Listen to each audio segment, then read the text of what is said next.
기도하고 시작하겠습니다. 거룩하신 아버지 하나님, 새로운 날, 새로운 은혜를 허락하여 주셔서 이 아침 하나님과 동행할 수 있는 또 다른 기회, 오늘 하루를 허락하여 주심을 감사합니다. 주님과 동행하는 것이 우리의 삶의 가장 큰 기쁨이고 또 우리가 살아가는 목적임을 고백합니다. 오늘 이 시간 하나님께서 우리의 마음을 살펴주시는 작업을 또 하실 텐데 우리의 마음속을 주님의 말씀으로 조명하여 주시고 성령의 빛으로 우리의 마음속에 있는 모든 어두움을 들춰내셔서 회개하고 고침받고 회복되는 이 시간이 되게 하여 주옵소서. 하나님과 더 가까이 나아가고 하나님께서 더 가까이 다가오셔서 매일의 동행이 정말 생생하게 다가오는 하나님의 은혜를 날마다 더 깊이 체험할 수 있게 도와주십시오. 감사드립니다. 예수님 이름으로 기도합니다. 아멘. 네, 지난번에 쓴뿌리를 그 치유 부분은 온전하게 하지를 못한 것 같아서 그 쓴뿌리 치유 부분부터 하고 그다음에 오늘 다뤄야 할 내용을 살펴보도록 하겠습니다. 첫 페이지 질문. 상처를 입은 것은 나인데 왜 내가 회개해야 하는가?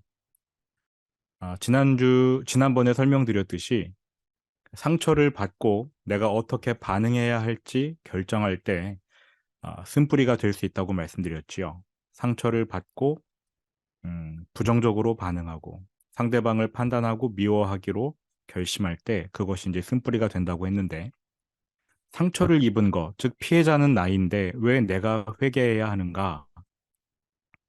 회개해야 한다고 해서 내가 문제의 원인이다 이렇게 생각한다는 것은 아닙니다. 어쨌든 내가 상처를 받았고 또 그 상처에 대해서 다른 사람을 판단한 것, 그것은 나의 죄이기 때문에 그 죄를 회개해야 된다라는 것이지 내가 상처받은 일에 대해서 회개해야 한다라는 것은 아니에요. 음. 네모 박스 안에 있는 내용을 읽으시면 좀 더 쉽게 다가오실 겁니다. 심고 거두는 법칙 때문에 우리가 이제 회개를 하는 거예요. 심고 거두는 법칙의 목적은 우리의 잘못된 반응에 처벌을 가하는 것이 아닙니다. 하나님은 상처 입은 어린 시절의 우리를 불쌍히 여겨주십니다. 그래서 우리가 나쁜 열매를 맺지 않도록 지금 회개하기를 바라시는 것입니다. 심고 거두는 법칙의 목적은 좋은 것을 심고 좋은 열매를 누리는 데 있습니다. 회개는 예수님으로 하여금 우리가 심어놓은 씨앗을 거두어 가시도록 예수님을 초청하는 행위입니다. 그러니까 회개를 한다고 해서 나에게 주된 문제가 있다 이것이 아니라 내가 혹시 상처 때문에 잘못된 결정, 잘못된 반응을 했을 수도 있으니 그것이 씨앗으로 심겨지고 자라나 열매 맺지 못하도록 씨앗을 제거하자. 이러한 차원에서 회개해야 된다라는 것이고요. 치유를 위한 5가지 원리. 그러니까 이제 그 쓴뿌리의 치유를 위해서 열매를 좀 살펴봐야 되겠지요. 첫 번째 인식하기. 반복되는 행동이 나타난다면 그 열매가 나와 타인에게 어떤 영향을 미치는지를 인지해야 합니다. 나쁜 열매의 원인, 그러니까 내 삶에 어떠한 반복되는 습관 패턴이 나타난다면 특정 상황에서 나타나는 거예요. 그러니까 아무 때나 나타나는 게 아니라 예를 들어 어떤 뭐 권위자에게 듣기 싫은 말을 들었을 때 이상한 행동을 하게 되는 요게 이제 패턴처럼 나타날 때 특정한 상황 속에서 그 패턴이 반복되어 나타난다면 열매인 거지요. 그 열매가 나 자신에게 또 타인에게 어떠한 영향을 미치는지 알아야 합니다. 나쁜 열매가 있다면 뿌리가 반드시 있기 때문에 그 뿌리를 분별하고 쓴뿌리를 어, 해결해야 되겠죠. 인식하는 게 제일 중요합니다. 다른 사람의 도움이 필요할 수도 있습니다.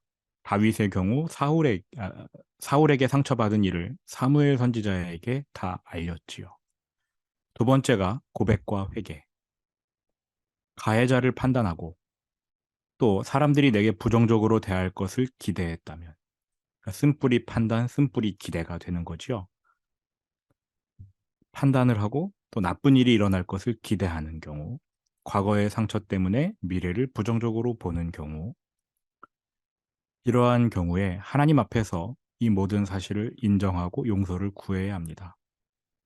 여기에 악한 영이 관여되어 있을지도 모릅니다. 그때는 또 축사가 이루어져야 되겠지요. 축사라고 해서 무언가 막 대단한 걸 생각하시면 안 됩니다. 회개하면 악한 영이 자연스럽게 떠날 수 있어요. 세 번째로 용서하여 풀어주기. 나에게 상처 준 사람들을 용서하기로 선택하는 거지요. 내 마음으로 더 이상 그 사람을 가둬두지 않기 위해 용서하는 그러한 태도. 용서는 하나님 앞에서 하는 것입니다. 화해와는 조금 다르지요.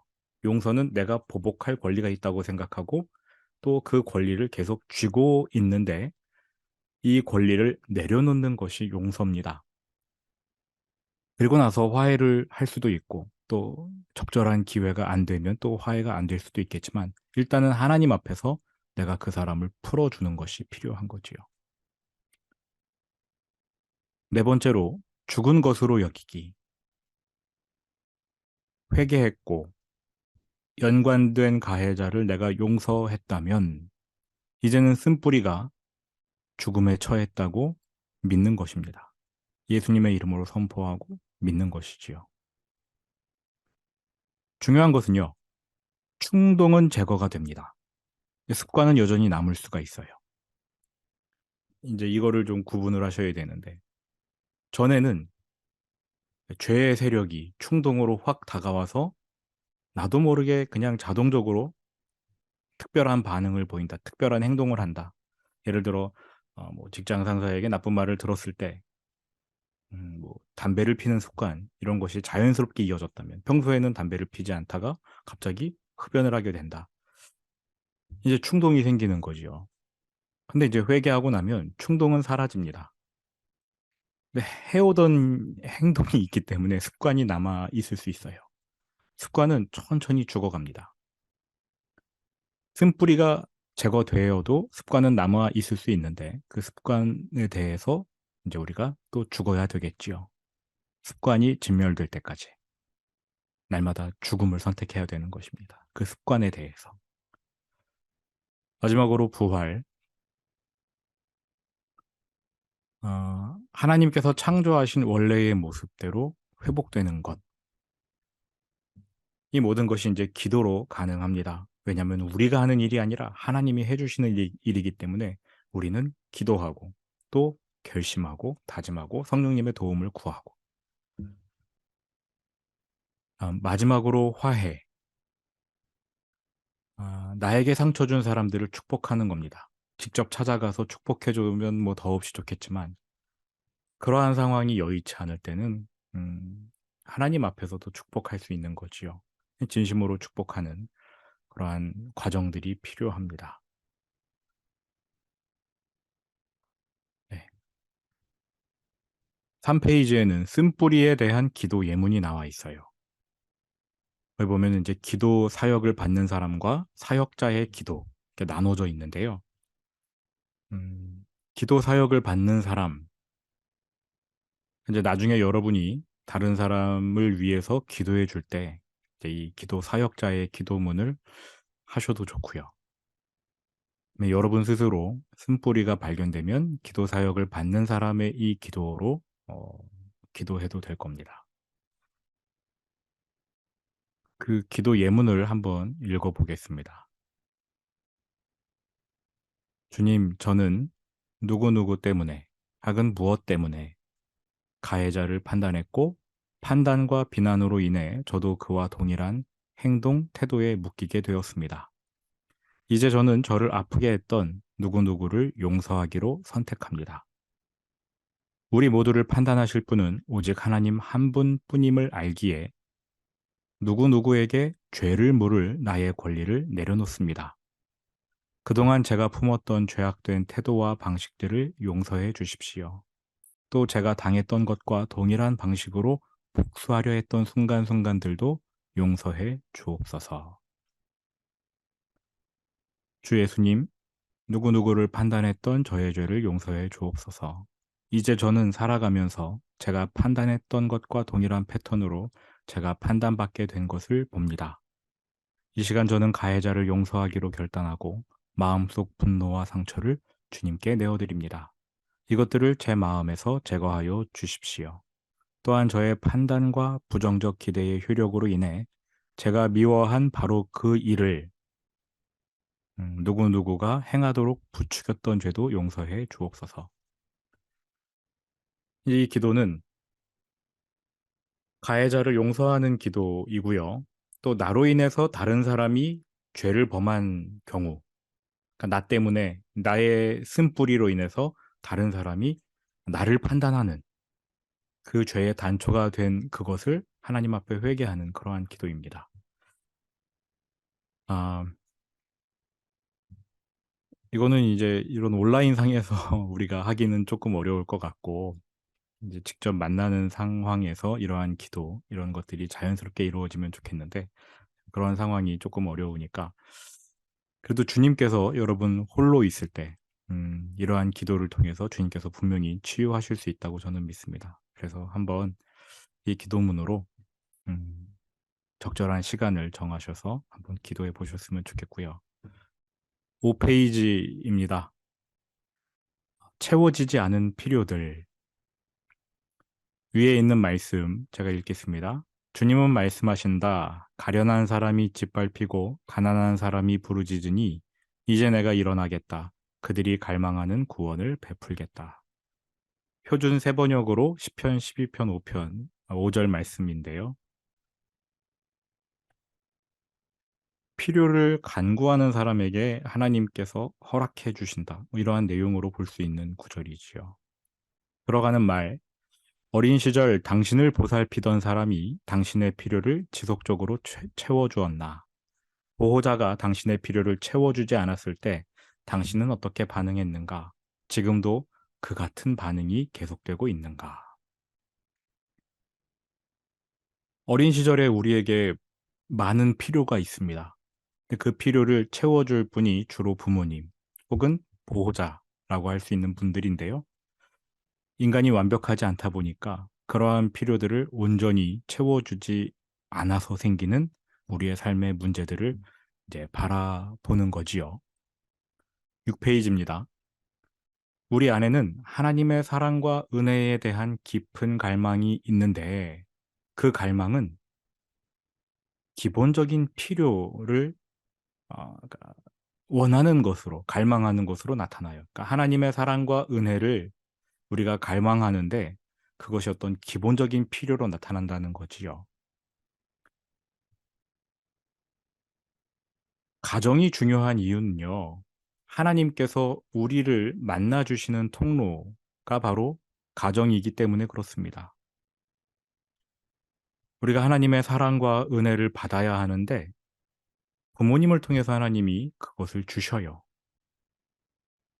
부모님을 통해서.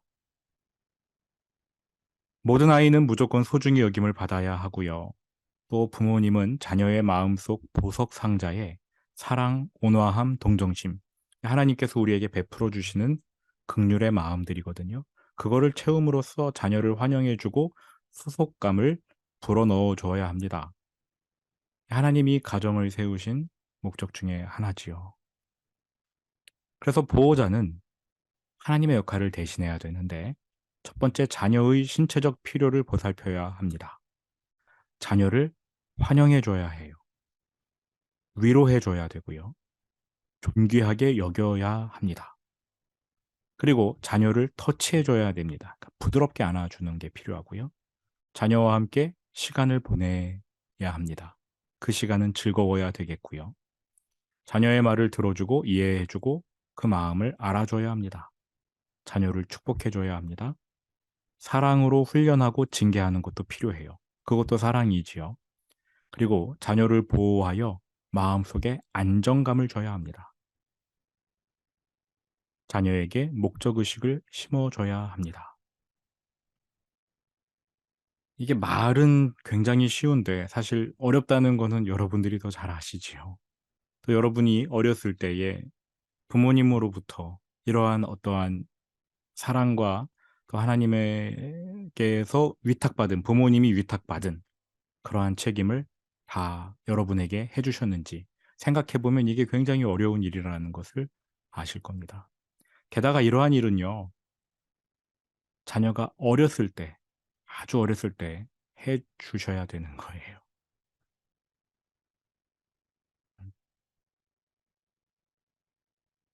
우리말 성경으로 시편 23편 1절 같이 한번 읽어 보시겠습니까? 여호와는 내 목자시니 내게 부족한 것이 없습니다. 자녀의 필요가 지속적으로 채워질 때 그 자녀는 어떠한 반응을 보이는가? 첫 번째로 하나님의 사랑을 신뢰할 수 있습니다. 두 번째, 다른 사람과 마음과 마음으로 만납니다. 7페이지요. 사랑을 받아들일 수 있고 또 안식하는 법을 압니다. 어떻게 쉬어야 내가 에너지를 채움받고 내 감정, 상한 감정 이런 것들이 해소되는지를 알아요. 그러니까 부모님께 사랑을 받아야, 보호자로부터 사랑을 받아야 이것이 가능합니다. 자신이 누구이며 하나님이 누구이신지 알게 된다. 자신의 감정을 조절할 수 있다. 또 건강한 양심도 키워갈 수 있다. 사랑을 받은 사람이 양심적으로 살 수 있습니다. 그다음 이러한 사랑을 받아들일 때 열린 마음으로 받아들일 때 차고 흘러 넘치는 정도로 채움을 받아요. 사랑을 받아들일 수 있고 다른 사람을 사랑하는 능력도 확장됩니다. 자신이 창조된 목적, 즉 사랑을 주고받는 일을 성취해내기 시작하고요. 관계를 형성할 기회, 자신이 소속할 곳을 찾아냅니다. 예, 적극적으로 이렇게 하게 된다는 거지요. 그러나 이러한 필요가 채워지지 않고 충분한 사랑을 받지 못하면 자신에 대한 거짓말을 믿게 됩니다. 난 쓸모없는 존재야. 난 사랑스럽지 않아. 내 필요는, 내가 가진 필요는 중요하지 않아. 그러니까 나도 중요하지 않아. 내 필요를 채워주지 못한 보호자에 대해 서운해하지만 그 사실을 인정하고 싶어 하지 않아요. 그래서 자아를 못마땅하게 여깁니다. 아, 내가 그러한 필요를 가진 거는 내 잘못이야. 뭐 부모님은 잘못이 없어. 이렇게 생각할 수 있다라는 거지요. 자기가 무엇을 필요하다고 여기는 거를 수치스럽게 여길 수도 있습니다. 그다음, 내가 채움받지 못한 것을 애초에 필요 없었던 것이라고 단정해 버려요. 나는 사랑 안 받아도 돼. 나는 누구도 신뢰하지 않겠어. 내가 가진 필요는 내 스스로 채워야 해. 나는 다른 사람에게 짐을 지우지 않겠어. 이러한 내적 맹세로 마음속에 있는 하나님의 사랑이 채워져야 할 부모님을 통해서 전달될 하나님의 사랑이 채워져야 할 우리 마음속 보석 상자가 닫혀버립니다. 그러면 어떻게 되느냐? 필요나 감정을 표현하지 못해요. 기쁘면 기쁘고 슬프면 슬프다고 감정을 느끼고 표현해야 되는데 어떤 때는 감정을 느끼지도 못하고요. 느낀다 하더라도 표현하지를 못합니다. 그다음 타인과 결속할 능력이 없어요. 사람을 만나도 껍데기와 껍데기의 만남이 되는 거지. 그 사람의 마음과 마음을 이렇게 만나는 뭐 사랑을 나누는 그러한 거를 잘 하지 못합니다. 그다음 두려움이 인생의 기초가 돼요. 열심히 일하고 노력하고 하는 것들이 두려움 때문에 그렇게 하는 경우가 될 수 있다는 겁니다. 즐거움이 아니라 두려움 때문에. 필요를 채워주지 않은 보호자, 그러니까 그 어린 시절에 사람 부모님들을 판단함으로써 결국은 하나님까지 신뢰를 못해요. 하나님께 기도를 해도 하나님이 들어주실 거라는 믿음이 없습니다. 이러한 경우에는 두려움의 쓴뿌리를 키워가는 경우가 되겠지요. 상처를 받고 판단하고 그것이 하나님께까지 투영이 되면서 기도를 해도 믿음이 안 가는 거죠. 하나님이 들어주실까? 안 들어주시면 어떡하지? 안 들어주시면 어떡하지라는 두려움 때문에 스스로 어, 뭐라고 할까요? 방어막을 만들어 놓습니다. 하나님은 내 기도를 안 들어주셔도 돼. 이렇게 말이죠. 그다음 거절감. 아무도 내게 관심을 두지 않는 것처럼 느끼게 될 수 있고요. 다음은 거짓 희생. 내 필요가 희생이 되었기 때문에 그것에 대해서 원통한 마음이 있는데 그것 때문인지 성장하는 내내 자신을 희생시키며 살아가는 겁니다. 왜 그런지는 모르겠어요. 그런데 그렇게 내가 과거에 내 필요를 채움받지 못했기 때문에 앞으로도 나는 채움받지 못할 거야. 자기의 어떤 희생을 계속 스스로 강요하는 거지요. 스스로가 스스로에게. 이거는요, 사랑하는 마음으로 남을 위해 내 생명을 내어주는 게 아니고요. 다른 사람이 나를 이용해 먹도록 방치해 두는 거예요. 저 사람이 나를 이용해 먹을 거 뻔히 알지만 넘어가 주는 겁니다. 저 사람 날 속이는 거 알아요. 아는데도, 아, 그래. 해. 속여. 재정적인 피해도 입고, 시간적인 피해도 입고, 그러는 겁니다.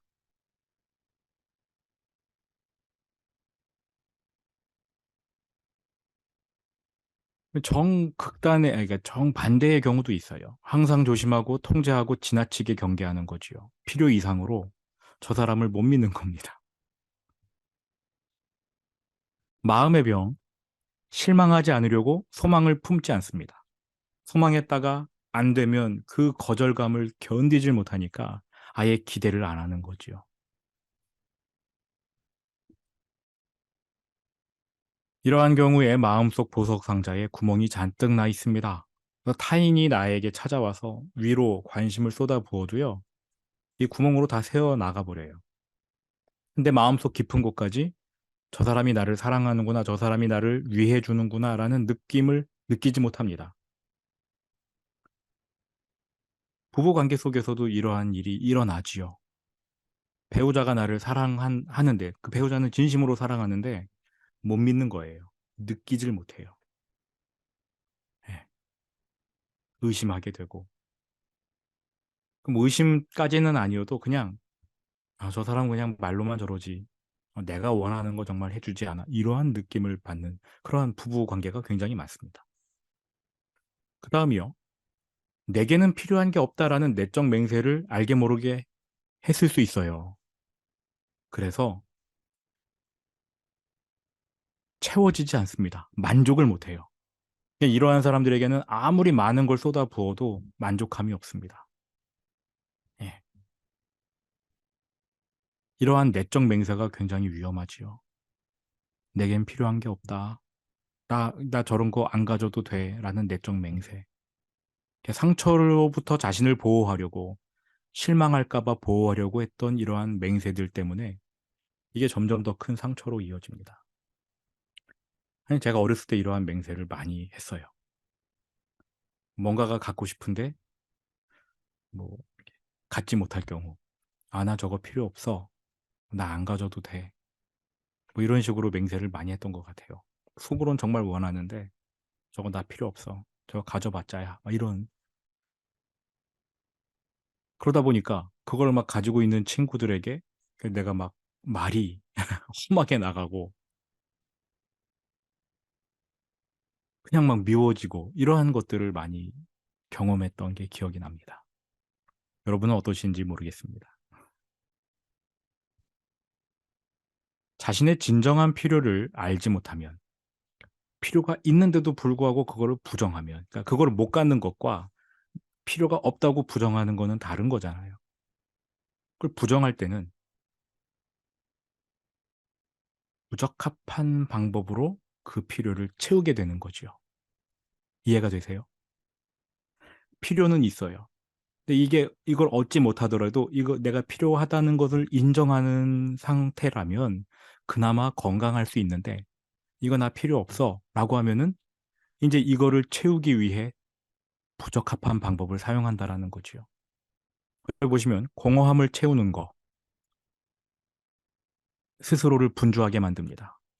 음식 중독, 섹스 중독, 종속적인 관계, 어, 높은 자리에 올라가려고 하고 높은 자리에 올라가면 자기보다 아래에 있다고 생각하는 사람들에게 여러 가지 폭력을 가하는 다른 사람에게 끝없이 요구하는 식으로 이 필요를 채우는 거예요. 그다음 고통을 마비시키는 겁니다. 여러 가지 중독이 거기에 들어가겠죠. 술, 담배, 흥분제, 자위행위도 여기에 포함이 될 거고요. 그다음 단절시켜버려요. 스스로 고립됩니다. 고립시켜버립니다. 위축되거나 막 상상의 나래를 펴는 거지요. 나는 이거를 원하는데 이게 채워지지 않는다. 고통스럽지 않습니까? 그러면 술 마시고 약을 먹거나 자위행위를 하면서 자기의 필요를 그렇게 채워가는 거예요. 중독, 자기애착, 다른 사람을 사랑할 수 없는 그러한 모습들. 진짜 필요한 것을 사실대로 표현하지 못합니다. 이 언어 습관도 제대로 안 돼 있어가지고 계속 빙빙 돌려서 말을 해요. 빙빙 빙빙 돌립니다. 음. 가끔 저도 그러한 게 있네요. 저도 빙빙 돌리는 게 많이 기억이 납니다. 아, 나 요거 원하는데 요걸 말을 못하는 그런 케이스가 참 많은 것 같아요. 특히 제 아내에게 아, 내가 먹고 싶은 건 이건데 이걸 말을 못하고 아, 알아서 해봐 막 이런 식으로 왜 그런지는 모르겠는데 아, 저도 그렇군요. 네. 고통을 친구로 삼고 약간 그렇습니다. 일단 여기까지 하겠습니다. 여기까지 시간 때문에 일단 여기까지 하고요. 그 강의 초반부에 나타나듯이 필요라는 것은 한정적이에요. 뭐냐면 하나님으로부터 오는 것들을 우리가 필요로 할 때 그거를 필요라고 말합니다. 음, 네. 하나님이 생각하시기에 필요한 것이 우리의 필요예요. 나한테 이게 필요해라고 해서 우리가 그거를 모든 것을 필요라고 말하지는 않습니다. 내 생각에 나한테 필요하다고 생각하는 것이 필요가 아니라 하나님이 나를 보실 때 내게 필요한 것이 필요인 거지요. 그거는 하나님하고 상담을 해보셔야지 알 수 있을 겁니다.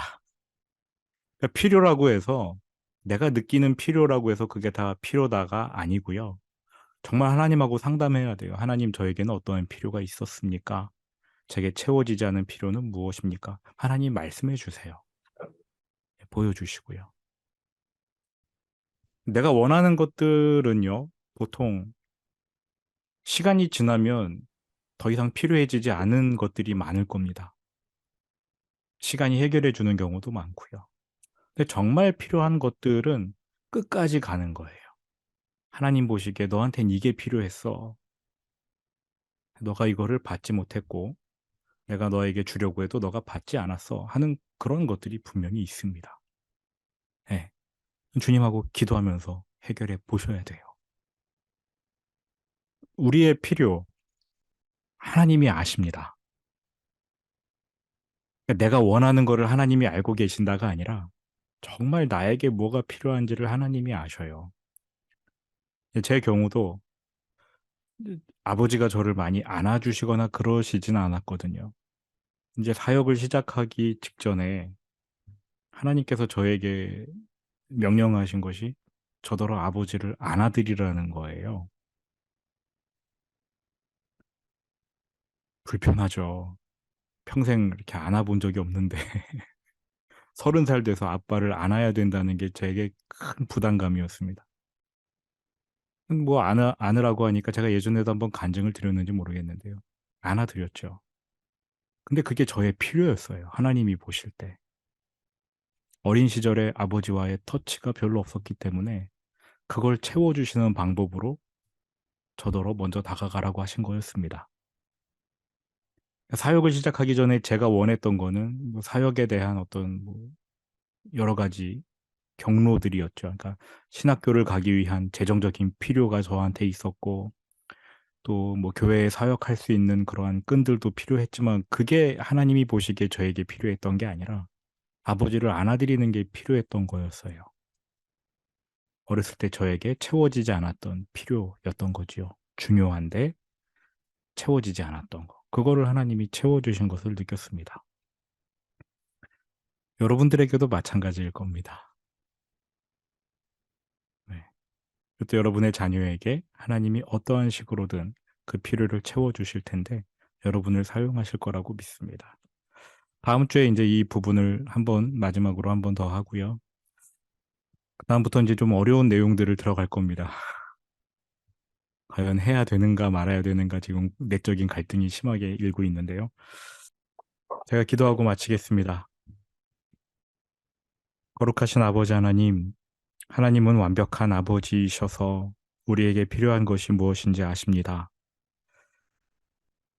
육신의 부모님, 또 권위자들, 보호자들을 통해 하나님께서 주고자 하시는 은혜와 사랑을 우리에게 베풀어 주시는데, 때로는 그 통로가 막혀 있어서 우리가 온전히 받아들이지 못했고, 또 그것이 필요하다는 생각을 못했으며, 실망할까봐 스스로 그 필요를 차단했던 것. 하나님, 이 시간 우리의 어린 시절을 되돌아보며 회개할 부분이 있으면 회개하고, 또 지금이라도 하나님의 사랑을 받아야 하는 영역들이 있다면 열린 마음으로 받아 누리게 하여 주옵소서. 우리의 필요들이 채워질 때에 우리가 하나님을 더욱더 사랑하게 되며, 또 주변 사람들, 이웃들 마음과 마음으로 대하고 사랑하게 될 줄로 믿습니다. 우리에게 그러한 기회들을 허락하여 주옵소서. 주님을 찬양합니다. 예수님 이름으로 기도합니다. 아멘. 감사합니다. 네, 수고 많으셨습니다. 감사합니다.